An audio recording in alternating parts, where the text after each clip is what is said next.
Abantu bayazamkela indaba zokwehliswa kwexabiso le-data kwikhasi lethu le-WhatsApp.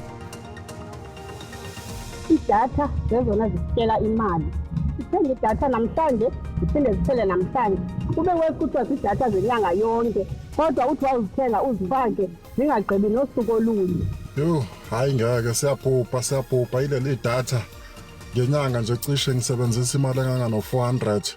Othi moyibala ngonyaka yenze 4,800. Ayasigqilaza bakithi noma ufunda isikhathi sanamhlanje yonke into isenziwa ngamadatha sifunda ngawo yonke into so nje singajabula kakhulu siyabhubha ilama datha abo siyabonga. Singajabula kakhulu umsakazi mangase basehlisele idatha thina sibuye sibe ngama student nje nave kunzima ngoba sisebenzisa lona siyasearcha senza zonke izinto lezi sesifile 100 megabytes sofana nento engekho. Laba abafuna imisebenzi bayifuna besebenzisa amadatha ngoba bawufuna ngayo i-internet. So indaba ezinhle kakhulu ezikuthiwa amadatha awehle ngempela.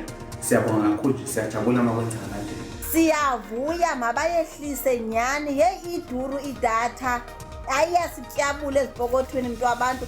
Uqonda uba manje ngihlale ndingenayo idatha ngoba kaloku andinamali uthenga idatha iphela namhlanje. Enkosi msasazi.